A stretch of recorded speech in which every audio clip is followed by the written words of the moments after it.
Hi, this is Jacob and Noah from Hillcrest RC Flyers. Hi. And today we'll be reviewing our Dynam T-28s from nitroplanes.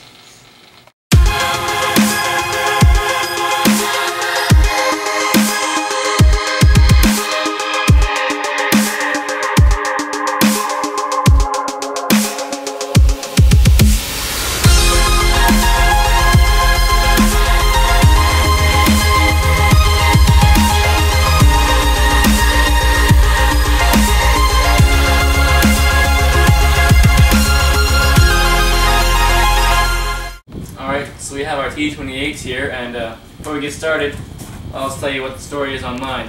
It's been grounded for the past couple of months. We decided to retire it after about 150 flights. It flew great the entire time, extremely durable. We never once cracked the wings here.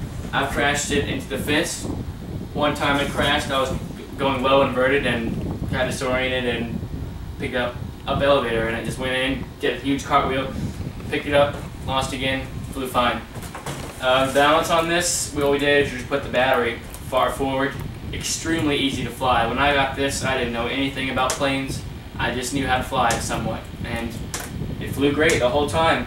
We just had to retire it because it had motor problems. Balance good, battery goes far forward. Great plane for beginners. Great plane. Probably after a glider or something like that. Speaking of flight characteristics, Noah's was a little different. Mine didn't fly too good right out of the box because, well, we built it and then we took it to the field, and once we got up in the air, we had to give it a lot of down elevator trim, and it was really tail heavy. So yeah, it was tail heavy, and then the battery would shift a lot. Yeah, so we brought it back to his house. Yeah, and we looked up a video on YouTube on flight test, and they showed us how to make this cool balancer to balance your planes. So what we did, we built this. It's not that hard at all. This is just a couple pieces of plywood with holes drilled in the middle for pencils. What the pencils do is you lay it down. Let's demonstrate.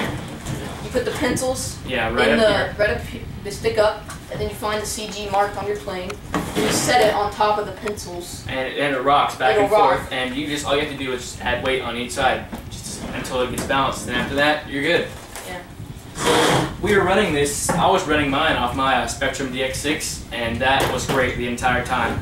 Yeah, I just started out for a beginner. I just started out with a 6-channel Hobby King remote, and that was to run my pop wing. And then I got this, and just decided to put this on it, and it's okay. I wouldn't recommend it. Yeah, it's just a standard 6-channel. I got a DX5 coming. It works. It's great for park flyers. Let's talk about problems that we had. Oh yeah, so building problems. Sometimes the wings on the Dynam aircraft, they won't go on very well.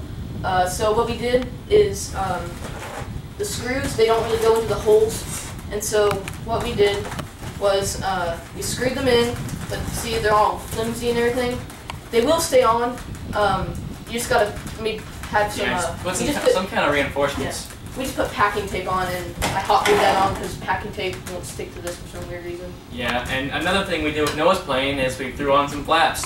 Yeah, we just took off the servos from his, from his plane. Yeah. And these are the flap servos from his T-28. Yeah, and this is the kind of deflection we were getting. Yeah, so they were big. So great deflection. What you want to do with these, since there's so much, and we don't have any kind of way to make the flaps go down a little less, so they're kind of a last-second deployment kind of flaps. So they're about 2 or 3 feet above the ground. Hit these things, they'll take off all your airspeed and have you come in for a nice landing. And the builds, it was pretty easy. Went together in about 3 hours. Only hard thing was wiring. You have to get all the wires through this little square. You can see that. Yeah, I hope you can see that. It's so small. It's ridiculous. Why you put that tiny little square there? Yeah, it's about 1 inch by 1 inch, and that takes a while just to get all your wires, especially if you're doing flaps. That's about the only bad thing about these planes. They fly great, very easy to land. Just line it up, bring the power back, they glide. Pretty strong. Yeah. They're pretty quick.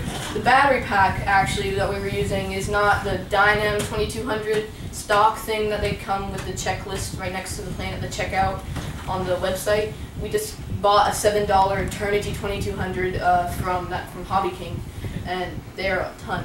better. Yeah, that a lot works more great. better quality. They have great storage, and that's about it. The retracts on this. We took the retracts out on mine because right here, the nose one, the bar is weak. It's really weak actually. After a couple of rough landings, it'll start to bend.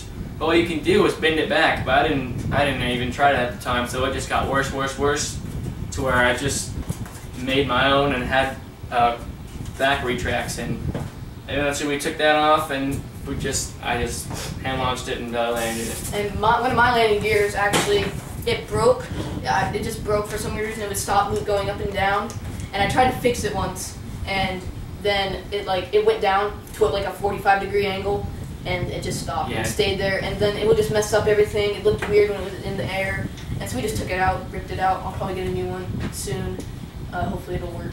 Yeah, and it still flies fine, right? Yeah, you just had to trim a little bit because you lost weight on the one wing. Yeah. So, so that's about it. These T-28s, great planes for beginners. If you want one, get one. They're great. Last a long time. This one was actually cheaper than that one. How much was yours? I think it was 129 or something. Mine was like 124 or 123. Yeah, I think it's just a more the popular exact same thing, color. but I think this one looks cooler because it's gray. Yeah, that's about it.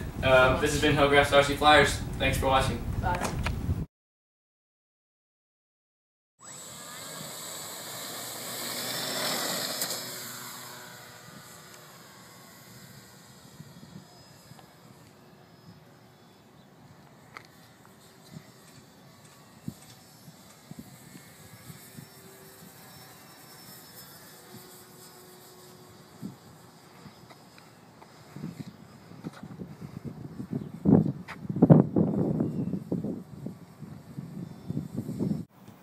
With homemade landing gear.